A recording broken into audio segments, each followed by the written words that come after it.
Salam əziz yetişdiricilər. Bu gün sizlərə bildirçin yetişdirmək və yeni başlayanlar üçün məlumat paylaşacağam.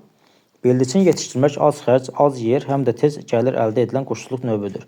Ev şəraitində belə rahat şəkildə saxlamaq olur.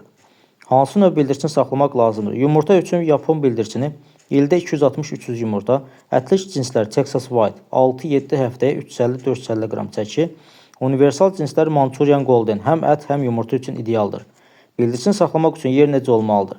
Temperatur 1-ci gündən 7-ci günə qədər 35 dərəcə, hər həftə 3 dərəcə azaltmaq. Böyüklər üçün ideal 18-24 dərəcə olmalı. Rütubət 45-55% ilə. İşıqlandırma yumurta verim üçün 16-18 saat, çox işıq quşlarda aqressiya yaradır. Bildirçinin yemlənməsi. Bir bildirçinin günlük yem miqdarı 25-30 qram olur. Bildirçinin inkubasiyası. İstilik 37.5, nəm 55-65%, çevirmə 1-ci gündən 15-ci günə qədər, 15-17-ci günlər nəm artırılır 70%. Çevirmə dayandırılır. 17-ci gün çıxım başlayır.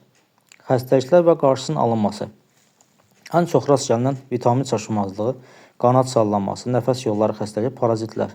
Qarşısının alınması. Həmişə təmiz su, qəfəsin təmizliyi, yemin keyfiyyəti, antivirus və vitamin vermək. Bildirçin yumurtasının faydaları. Allergiya yaratmır, sağlam protein mənbəyi, D vitamini yüksəkdir, uşaqlar üçün təhlükəsiz yumurta sayılır. Yeni başlayanlar üçün hansı cinsi məsləhət görürəm? Əgər yumurta üçün istəyirsənsə Yapon bildirçin, ət üçün istəyirsənsə Texas ağ, həm ət, həm yumurta üçün Manchurian Golden.